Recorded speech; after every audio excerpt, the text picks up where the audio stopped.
Welcome to The Driver's Perspective, hosted by Will Cook. Let's see if I get this thing set up here.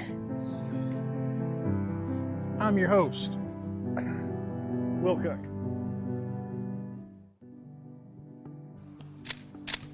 In Texas and at least 23 other states, Hope Trans trucks have still been on the road. This despite the company being tied to the Terrell crash that killed 5 people.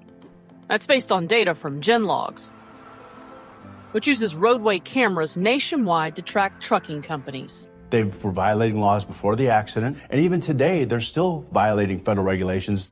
Yeah, and guess what? They're still going, okay? And other companies get shut down for far less.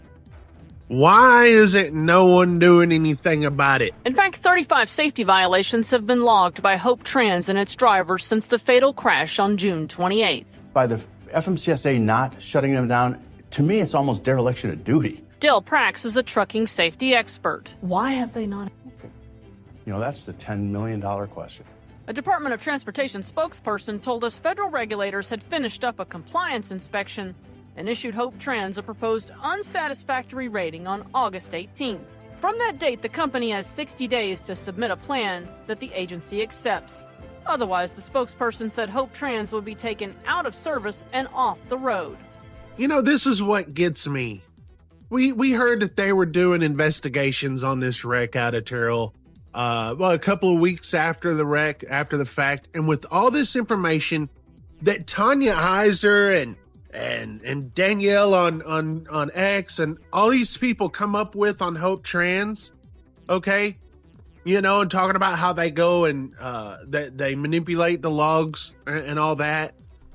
With all that being done, you mean to tell me that the people on the outside of the government, you talking about the people in the media, are actually finding more out and, you know, saying, hey, why are y'all allowing these people to go? And the government, who's supposed to be investigating all this, that they're not shutting them down? Shouldn't they have access to all this and then more? Like, what are these guys doing at the FMCSA? The statement added that the Federal Motor Carrier Safety Administration, or FMCSA, is committed to holding unsafe carriers accountable to protect American families on our roadways. They can put an entire company out of business within about 8 hours. That's right. By law, the Secretary of Transportation can immediately shut down a trucking company. It's called an imminent hazard order, and once issued, it requires a carrier to immediately cease all commercial motor operations. You don't have to have a complete investigation. You can issue the order, and then within 10 days, the motor carrier can appeal or the driver can appeal. In the 5 years between 2010 and 2015, regulators issued more than 120 imminent hazard orders to motor carriers. Over the last decade, it's been around 30. In fact, not a single order was issued in 2019 or 2020. You know what that tells me? It tells me that all those carriers that were shut down, you know, before with the imminent hazard, those are American carriers, American-based carriers, okay, with American owners, you know. And those are the easy ones to shut down. That was a video clip from Bonehead Truckers. Shout out to Ike, he puts out awesome content. I'll post a link to his video in the description below. Check it out, it's definitely worth watching. It's obvious something crazy is happening in trucking right now. There's complete chaos on our road. Much chaos behind the scenes at the DOT and FMCSA. But what's happening on our highways is, I believe, manufactured chaos. That's what I call it. And I believe they already have a manufactured solution to it. But they're not quite ready to roll it out in full mass production yet. The infrastructure isn't ready for sure. The manufactured solution I'm talking about is autonomous trucking. The public will welcome it. By the time the infrastructure is in place, believe me, the public will welcome it. With all the accidents and deaths happening today, right now, why wouldn't they?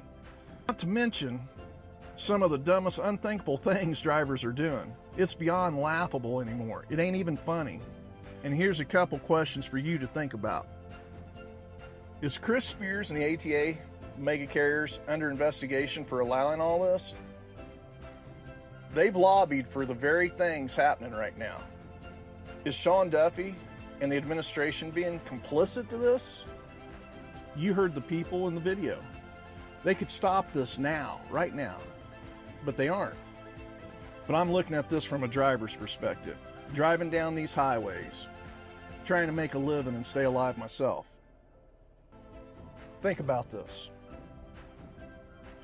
Has the ATA grown so big, so financially entrenched, that any real pushback from the administration could lead to an economic disaster?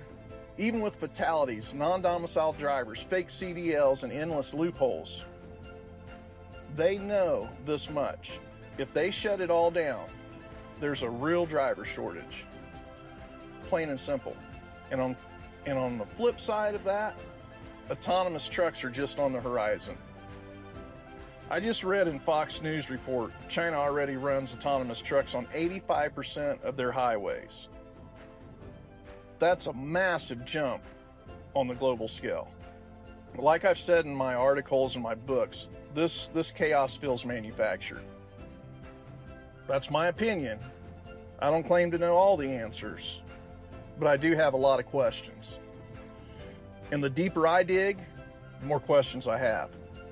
Take Chris Spear, going from Labor Department to Hyundai to transportation, the ATA. And to think now Hyundai just got busted for illegal labor too. Makes one think. My opinion, that guy is elbow deep in visa drivers and illegal labor dumping. Is it intentional for corporate profit? Hell yeah, 110%. And to boot, they've been prepping for autonomous trucks, replacing visa and illegal drivers with driverless trucks. The government is thinking global leaders in autonomous, and Spear and the mega corporations are thinking profit. How many lives have been lost through this transition already? We haven't even put the driverless trucks out on the road in full capacity yet. What will that look like? Who's been held accountable at the top for these accidents and illegal CDL drivers? Ask that question. They knew American labor wouldn't stay quiet forever. Eventually there would be chaos. And then the plan would be simple. Driverless trucks will fix everything. So where are we now? American companies pushed out. American drivers pushed out. Foreign companies floated to the top. Over-the-road freight, independent line haul freight, even dispatch broker services running from overseas, dispatching American trucks. And too many lives lost to untrained, unqualified drivers. Is which laws in the United States should be enforced and which ones shouldn't? I mean, my job, here's the deal, guys. My job is not to pick and choose which laws we enforce and which ones we don't. We have laws in this country, and they matter. If you want the law changed, go to Congress. When's the last time you went to Capitol Hill and told your senator or representative to change it? That's what they need to do. This is the perfect time for Congress to make a decision on how they want people in this country to be able to have an opportunity to come here legally and to fix this. That's just a driver's perspective. And I'm Will Cook. Y'all be safe out there.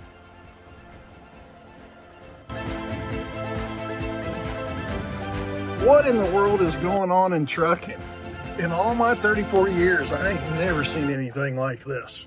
Truthfully, I would have never believed this kind of stuff would be happening here in America. Accidents, non-English speaking drivers, foreigners getting fake CDLs hauling freight in America. What in the world's going on?